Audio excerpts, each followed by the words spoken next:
बड़ी खबर के साथ इस बुलेटिन की शुरुआत करेंगे।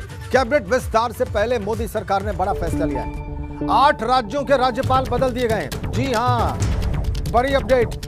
8 राज्यों के राज्यपाल मोदी सरकार ने बदल दिए हैं। कर्नाटक के राज्यपाल बनाए गए हैं थावरचंद गहलोत। थावरचंद गहलोत को मंत्रिमंडल से हटा दिया गया है। ऐसे ही हरियाणा के राज्यपाल बने हैं बंडारू दत्तात्रेय। मिजोरम के राज्यपाल बने हैं पीएस श्रीधरन पिल्लई। 8 राज्यों के राज्यपाल बदल दिए गए हैं। थावरचंद गहलोत को मंत्रिमंडल से हटाया गया है। कर्नाटक का राज्यपाल नियुक्त किया गया है और हरियाणा के राज्यपाल बने हैं बंडारू दत्तात्रेय। बड़ा फैसला रिशफल से पहले केंद्रीय कैबिनेट विस्तार से पहले मोदी सरकार का यह बड़ा फैसला। 8 राज्यों के गवर्नर बदल दिए गए। एडजस्टमेंट कैसे किया जाए, मंत्रियों का कैसे जगह बने और कैसे जो वर्तमान मंत्री हैं उनको एडजस्ट किया जाए, इसी दिशा में ये साफ प्रयास नजर आता है। हरिबाबू मिजोरम के राज्यपाल बने हैं। मंगूभाई छानभाई पटेल मध्य प्रदेश के। ये बड़ा फैसला। कर्नाटक के राज्यपाल बनाए गए हैं थावरचंद गहलोत, अभी तक मंत्री थे केंद्र की सरकार में। थावरचंद गहलोत को मंत्रिमंडल से हटा दिया गया है। अब वो कर्नाटक के राज्यपाल होंगे। हरिबाबू मिजोरम के राज्यपाल। हरियाणा के राज्यपाल बने हैं बंडारू दत्तात्रेय। बड़ा फैसला मोदी सरकार का कैबिनेट विस्तार से पहले। और एक और बड़ी खबर लखनऊ से। पूर्व मुख्यमंत्री कल्याण सिंह के पास पहुंचे हैं मुख्यमंत्री। पीजीआई में भर्ती कल्याण सिंह से मिलने पहुंचे हैं मुख्यमंत्री योगी आदित्यनाथ। सीएम योगी के साथ यूपी बीजेपी के अध्यक्ष स्वतंत्र देव सिंह भी मौजूद हैं। बड़ी अपडेट। पीजीआई पहुंचे हैं जहां पर एडमिट हैं पूर्व मुख्यमंत्री कल्याण सिंह। उपचार चल रहा है उनका। रविवार को एडमिट किए गए बेचैनी महसूस होने के बाद और बेचैनी की शिकायत के बाद लगातार उनकी स्थिति में सुधार हुआ है। कल भी उनकी स्थिति में सुधार हुआ, आज भी सुधार बताया जा रहा है। लेकिन पीजीआई में भर्ती कल्याण सिंह को देखने रविवार को भी गए थे मुख्यमंत्री, तब वो लोहिया संस्थान में भर्ती थे। आज पीजीआई में हैं, उनको देखने के लिए फिर से वहां पहुंचे हैं मुख्यमंत्री योगी आदित्यनाथ। उनके साथ यूपी बीजेपी के अध्यक्ष स्वतंत्र देव सिंह भी मौजूद हैं। दोनों पहुंचे हैं पीजीआई हालचाल जानने के लिए, स्वास्थ्य के विषय में जानकारी हासिल करने के लिए। अनुभव शुक्ला हमारे साथ जुड़ गए हैं। अनुभव, क्या जानकारी मिल रही है आपको? सबसे पहले श्यामा प्रसाद मुखर्जी की जन्म जयंती के कार्यक्रम में शामिल हुए। वहाँ वो प्रदेश अध्यक्ष स्वतंत्र सिंह जी थे। फिर उसके मुख्यमंत्री लोकभवन पहुंचे, T9 की बैठक की और उसके बाद सीधे वहाँ से पीजीआई के लिए निकले, जहाँ पर पूर्व मुख्यमंत्री और राजस्थान के पूर्व राज्यपाल कल्याण सिंह को एडमिट कराया गया। पहले लोहिया में एडमिट थे, लेकिन जब सेहत में सुधार नहीं हुआ तो फिर डॉक्टरों ने ये कहा कि इनको पीजीआई में एडमिट कराया जाए और 2 दिन पहले उन्हें पीजीआई में एडमिट कराया गया। अभी मुख्यमंत्री भी पहुंचा और स्वतंत्र देव सिंह थोड़ा पहले ही पहुंच गए थे। वो पार्टी कार्यालय पहुंचा और उसके बाद वहां से तुरंत निकल गए, पीजीआई पहुंचे हैं।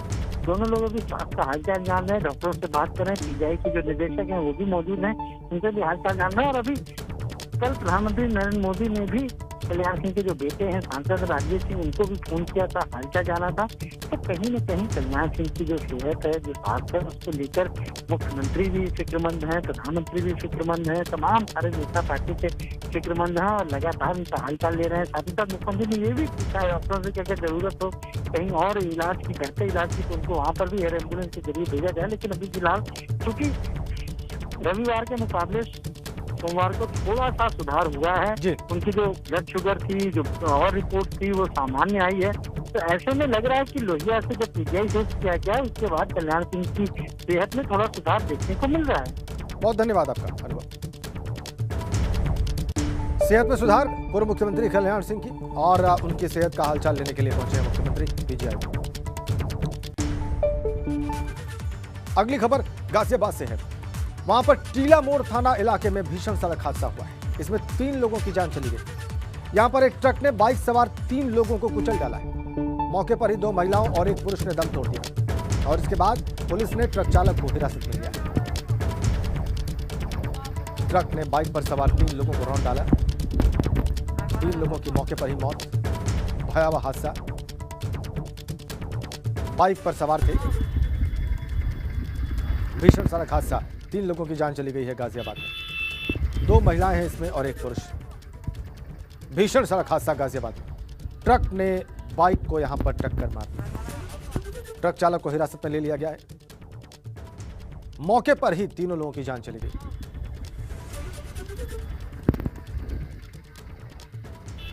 दो महिलाएं और एक पुरुष इस हादसे का शिकार हुए, उनकी जान गई। ट्रक ने बाइक को टक्कर मारी। ट्रक चालक को बाद में हिरासत में लिया गया।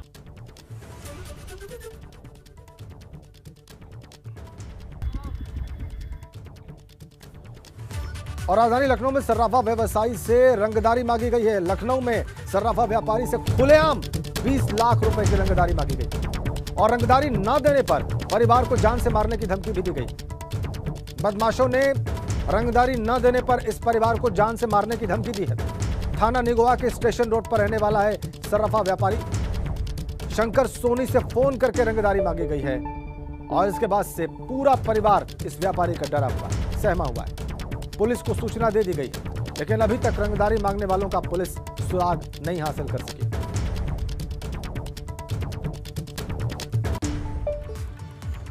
और अगली बड़ी खबर बांदा से है। अपहरण के बाद मासूम बच्ची की हत्या कर दी गई है। जी हां, 5 साल की मासूम बच्ची की हत्या से सनसनी फैल गई है। तंत्र मंत्र के चक्कर में पड़ोसी युवक ने हत्या की है। पड़ोसी के घर से बच्ची का शव बरामद हुआ है। पुलिस ने 3 लोगों को हिरासत में लिया है। 5 साल की मासूम बच्ची की हत्या की गई है तंत्र मंत्र के चक्कर में, और यह हत्या पड़ोसी युवक ने की है, ऐसा आरोप लग रहा है। पड़ोसी के घर से ही बच्ची का शव भी बरामद हुआ है। सनसनीखेज यह सारा मामला। पुलिस ने इस सारे प्रकरण में 3 लोगों को हिरासत में ले लिया है।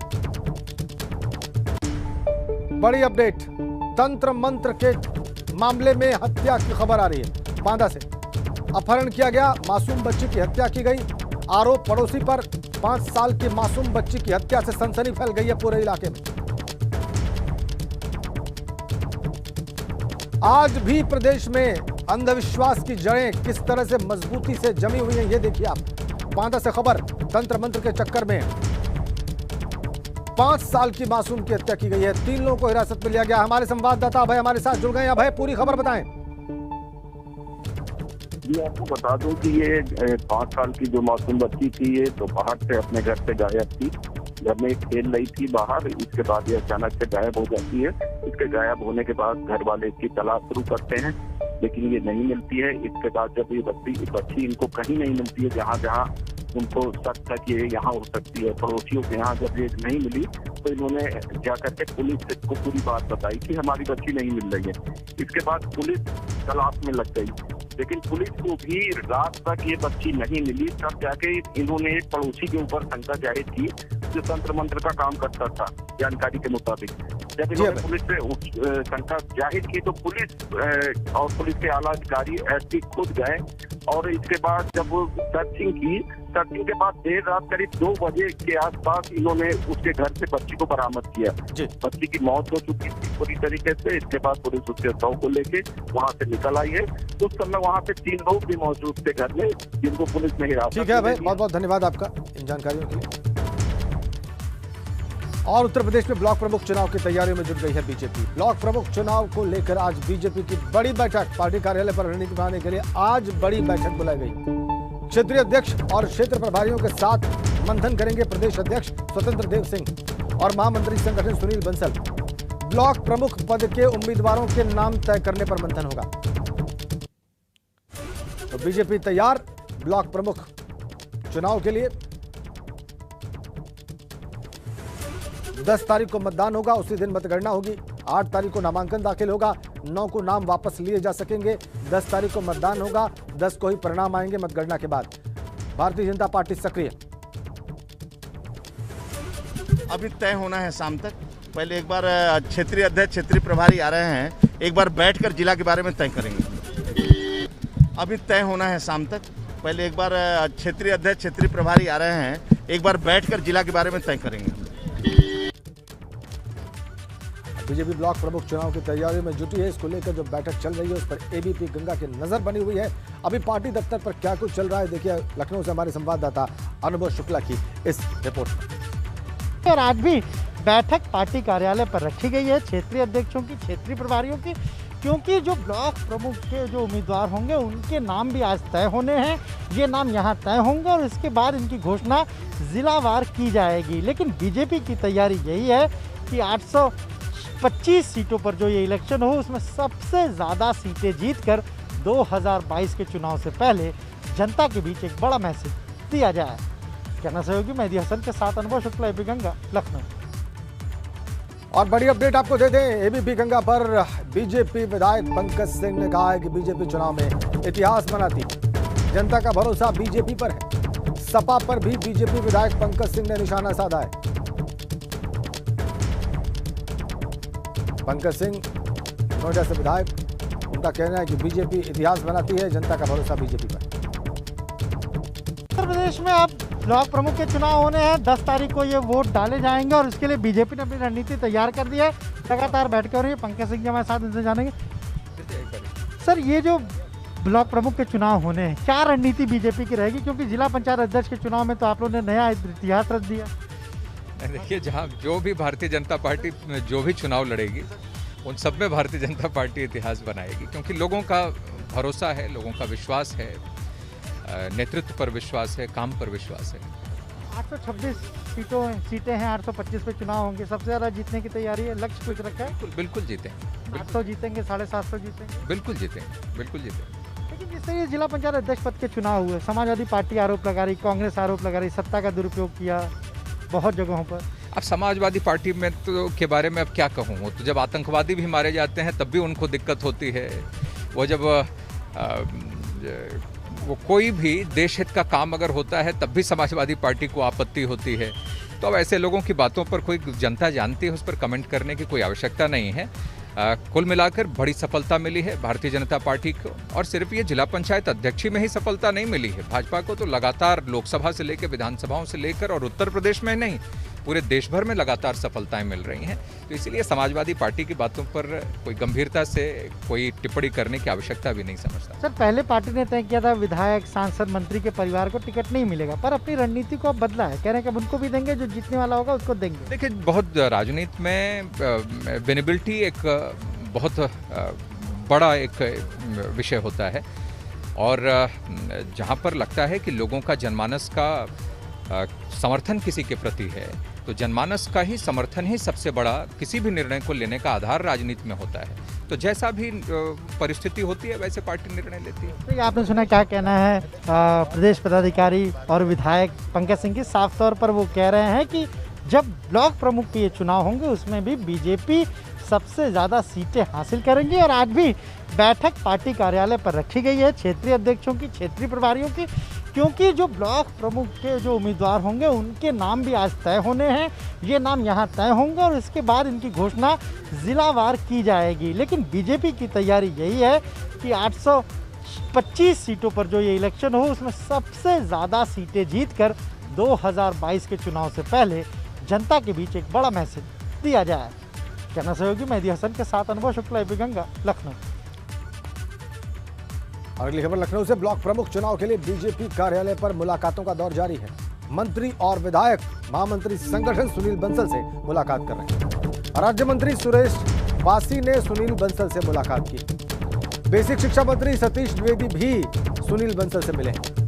विधायक संजय जायसवाल भी सुनील बंसल से मिलने पार्टी ऑफिस पहुंचे। मुलाकातों का दौर जारी बीजेपी दफ्तर पर ब्लॉक प्रमुख चुनाव को लेकर।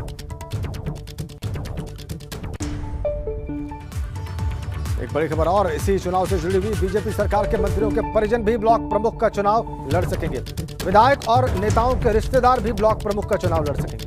पहले चुनाव न लड़ने का नियम बीजेपी में बनाया गया था, अब इस नियम को पार्टी ने वापस ले लिया है। तो ब्लॉक प्रमुख के जो चुनाव हैं इसमें मंत्रियों के परिजन चुनाव लड़ सकेंगे, विधायकों के परिजन चुनाव लड़ सकेंगे, और जो बाध्यता पिछले चुनाव में पार्टी ने लगाई थी उसे वापस ले लिया है। विनेबिलिटी, जीतना और जीतने की संभावना देखना अब सबसे प्रमुख रहेगा।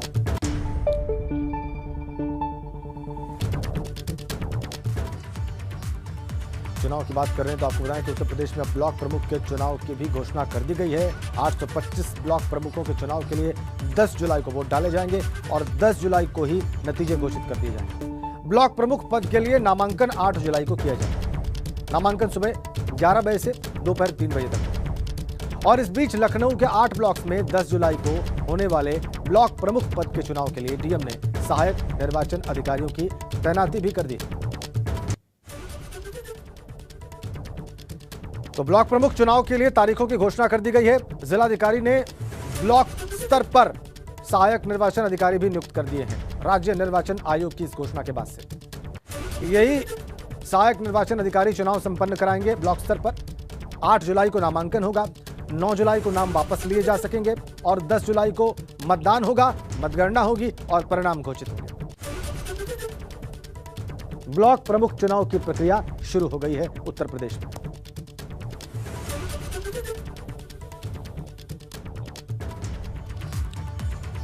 और झांसी में कांग्रेस ने प्रभात फेरी निकाली है। कांग्रेस प्रदेश अध्यक्ष के नेतृत्व में यह प्रभात फेरी निकाली गई। आजादी के महानायकों के सम्मान में नारे लगाए गए।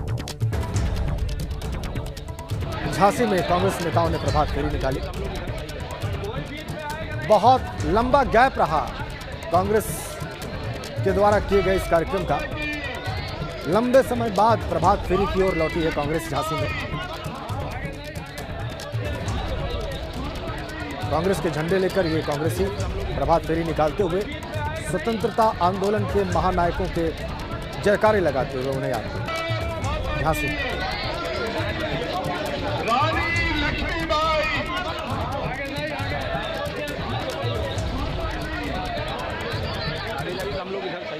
कोई बीच में आएगा नहीं और थोड़ा सा टाइम बढ़ा के 4.5 वर्षों की उत्तर प्रदेश की सरकार है, जिसकी सरकार में किसान आत्महत्या करने पर विवश है, गरीब परेशान है, नौजवान बेरोजगारी का दंड झेल रहा है, जंगल राज में उत्तर प्रदेश तब्दील हो चुका है, महिला सुरक्षा नहीं है। कोरोना काल के दौरान लाखों की संख्या में लोगों ने दम तोड़ा है। 4 साल में 500 से अधिक लोग जहरीली शराब पीने से मरे हैं। बुंदेलखंड में अन्ना जानवरों की सबसे बड़ी समस्या, कर्ज की समस्या और बिजली के बढ़े हुए दाम के नाते आम आदमी परेशान है। इन सारे सरकार की विफलताओं को हम कार्यकर्ताओं को बता रहे हैं और निश्चित तौर से एक एक कार्यकर्ता हमारा गांव-गांव जाएगा, घर घर जाएगा और कांग्रेस की वापसी 2022 में कराएगा। बड़ी खबर है, 7 दिवसीय चित्रकूट दौरे पर पहुंचे हैं आरएसएस प्रमुख मोहन भागवत। सुबह 6 बजे ट्रेन से चित्रकूट पहुंचे आरएसएस प्रमुख मोहन भागवत। आरोग्य धाम में आरएसएस की 5 दिवसीय विश्व स्तरीय बैठक में वो शामिल होंगे। इस बैठक में क्षेत्रीय प्रचारक और प्रांतीय प्रचारक भी मौजूद रहेंगे। यूपी में आगामी विधानसभा चुनाव पर भी चर्चा होगी, ये सूत्र हमें बता रहे हैं। 8 जुलाई को चित्रकूट पहुंचेंगे सभी क्षेत्र प्रचारक। 9 और 10 जुलाई को ये बैठक में मौजूद रहेंगे। 11 और 12 जुलाई को प्रांतीय प्रचारकों के साथ बैठक होगी और 2022 के होने वाले चुनाव को लेकर भी इसमें चर्चा। सुरक्षा के पुख्ता इंतजाम किए गए हैं इस बैठक के लिए।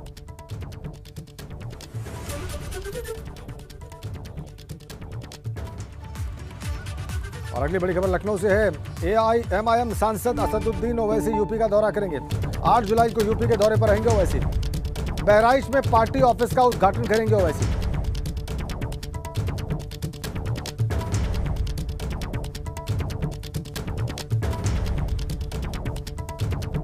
यूपी के दौरे पर आ रहे हैं हैदराबाद के सांसद एआईएमआईएम प्रमुख असदुद्दीन ओवैसी। 8 जुलाई को बहराइच में पार्टी ऑफिस का उद्घाटन करेंगे। क्या मतलब है ये आपको बता दें। बहराइच में पार्टी ऑफिस का उद्घाटन करेंगे। एक कार्यक्रम तो उनका ये है।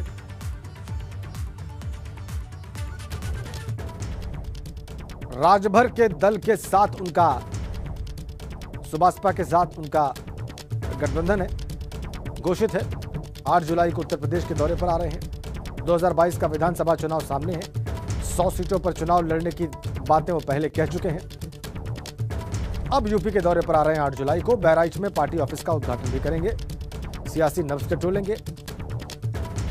अपने कार्यकर्ताओं और नेताओं का मनोबल बढ़ाने की भी कोशिश करेंगे और देखेंगे कि उनके दल से कैसे ज्यादा लोगों को जोड़ा जा सकता है। असदुद्दीन ओवैसी एक्शन में उत्तर प्रदेश में मुस्लिम वोट बैंक में सेंध लगाने की कोशिश होगी उनकी। 100 विधानसभा सीटों पर चुनाव की रणनीति बनाएंगे। उम्मीदवारों को लेकर फैसला ले सकते हैं। पूरी संभावना मुस्लिम बहुल मुस्लिम मतदाताओं वाली सीटों पर प्रभाव रहता है उनके दल का, सपा, कांग्रेस और बसपा के वोट बैंक पर वो असर डाल सकते हैं। 2017 में 38 सीटों पर चुनाव लड़ा, 0.2% ही वोट मिले थे। इस बार माहौल अलग है, इसका उन्हें फायदा हो सकता है। पिछले साल बिहार के चुनाव में भी 5 MLAs उनके जीते थे। और अगली बड़ी खबर बाराबंकी से, मुख्तार एम्बुलेंस मामले में बड़ी खबर है। मुख्तार अंसारी के खिलाफ चार्जशीट दाखिल कर दी गई है। 7 लोगों के खिलाफ, मुख्तार के साथ कुल 7 लोगों के खिलाफ चार्जशीट दाखिल की गई। मऊ के हॉस्पिटल के नाम पर एम्बुलेंस खरीदी गई थी। इस एम्बुलेंस का इस्तेमाल मुख्तार पंजाब में कर रहा था। 1 अप्रैल को बाराबंकी शहर कोतवाली में मुकदमा भी दर्ज हुआ था। बाराबंकी में फर्जी नाम पते पर एम्बुलेंस का रजिस्ट्रेशन करवाया गया था। तो 7 लोगों के खिलाफ चार्जशीट दाखिल फर्जी एम्बुलेंस के मामले में। पूरा मामला आपको बता रहे हैं। पंजाब में पेशी के दौरान एम्बुलेंस से पहुंचा था मुख्तार। इस एम्बुलेंस में बाराबंकी के नंबर की प्लेट लगी हुई थी। इस पर जो नंबर प्लेट लगी हुई थी, फिर उसकी जांच शुरू हुई और उसमें तमाम नए तथ्य सामने आए। संजीवनी अस्पताल की निकली ये जांच में एम्बुलेंस फर्जी कागजातों के आधार पर इसका रजिस्ट्रेशन हुआ था। इसके बाद बाराबंकी नगर कोतवाली में इसी बाबत मुकदमा दर्ज हुआ।